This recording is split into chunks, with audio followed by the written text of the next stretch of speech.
అంతర్జాతీయ కార్మిక దినోత్సవం మేడే సందర్భంగా స్టీల్ కార్మిక వర్గానికి స్టీల్ ప్లాంట్ ఎంప్లాయీస్ సిఐటి తరఫున శుభాకాంక్షలు తెలియజేస్తూ ఉన్నాం. మేడే స్ఫూర్తితో మనం ఉద్యమించాలి. ఈరోజు యాజమాన్యం ప్రభుత్వం కలిసి విశాఖపట్నం స్టీల్ ప్లాంట్లో కార్మిక వర్గాన్ని అణిచేయాలని చెప్పేసి చూస్తూ ఉన్నాయి. కార్మిక వర్గం మీద భారాన్ని పెంచుతూ ఉన్నాయి. కార్మికులను తొలగించి విశాఖపట్నం స్టీల్ ప్లాంటు ఉత్పత్తికి అంతరాయం కలిగించే చర్యలు అన్నవి చేపడతా ఉన్నారు. ఇదంతా ప్రభుత్వ విధానంలో భాగంగానే జరుగుతూ ఉంది. ఏదైతే మేడే 8 గంటల పనిదినం కోసం పోరాడారో ఆ 8 గంటల పనిదినాన్ని ఈ రోజున లేకుండా చేస్తూ ఉన్నారు. 12 గంటలు 16 గంటలు పనిచేయాలని చెప్పేసి చెప్తున్నారు.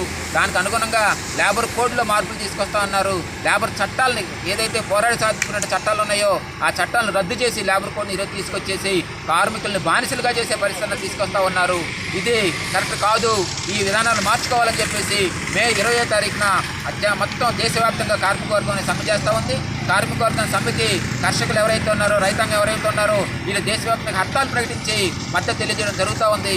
కాబట్టి విశాఖపట్నం స్టీల్ ప్లాంట్ యాజమాన్యం ఏదైతే కార్మికుల యొక్క జీతాల మీద దాడి చేస్తూ ఉందో, కార్మికుల హక్కు మీద దాడి చేస్తూ ఉందో, హెచ్ఆర్ఏని పునరుద్ధరించలేదు, ఏదే టౌన్షిప్లో ఉన్నటువంటి కార్మికులకి కరెంటు ఛార్జీలు విపరీతంగా పెంచేసింది. వీటన్నిటికీ వ్యతిరేకంగా మేడే స్ఫూర్తితో పోరాడతాం. కార్మిక హక్కులు సాధించుకుంటాం. విశాఖపట్నం స్టీల్ ప్లాంట్ రక్షించుకుంటాం. విశాఖపట్నం స్టీల్ ప్లాంట్ డిజిన్వెస్ట్మెంట్ ఏదైతే చేస్తామన్నారో, స్ట్రాటజిక్ సేల్ చేస్తామన్నారో ఈ యొక్క ప్రక్రియను ఉపసంహరించుకున్నట్టు ప్రకటించే వరకు కూడా మేము పోరాటం అనేది చేస్తామని చెప్పి తెలియజేస్తాం.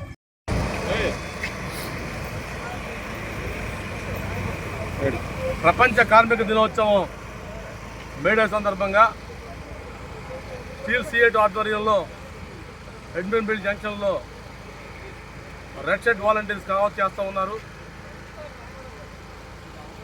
8 గంటల పనిదినం కోసం 1886లో చికాగో నగరంలో రక్తాన్ని చిందించి 8 గంటల పనిదినం సాధించుకుంటే తద్వారా భారతదేశంలో 50 సంవత్సరాల తర్వాత 8 గంటల పనిదినం వచ్చింది. ఇప్పుడు మళ్ళా పాలకులు పెట్టుబడిదారులు కలిసి 12 గంటల పనిదినం కోసం ప్రయత్నం చేస్తూ ఉన్నారు. ఈ నేపథ్యంలో 42 కార్మిక చట్టాలని రద్దు చేసిన లేబర్ కోడ్గా తీసుకొచ్చడం కోసం ప్రయత్నం చేస్తూ ఉన్నారు.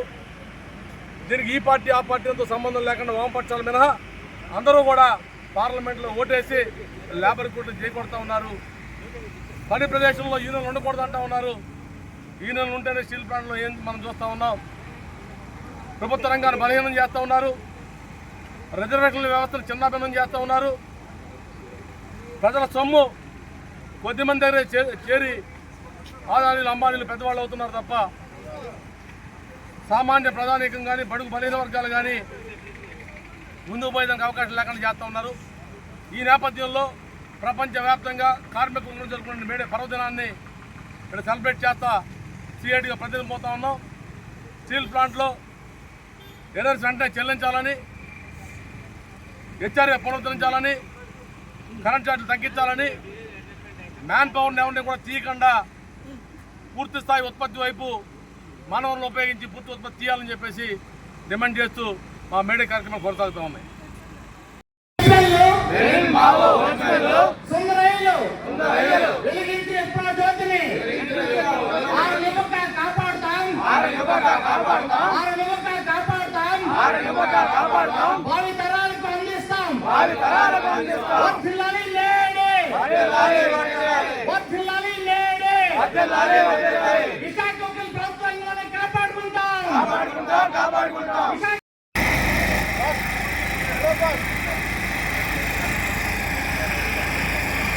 తప్పుడు సత్తున్నారు ఇంకా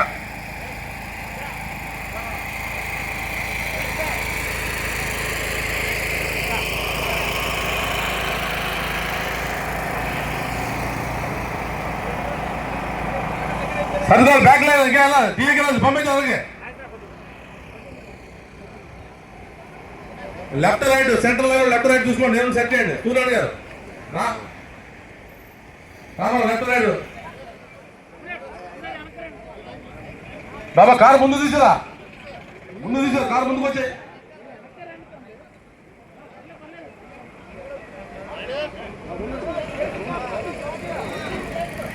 రాజా ముందు తీసిరా. రమేష్ ఇప్పుడు వచ్చేవాళ్ళు ఎవరు ఆపండి.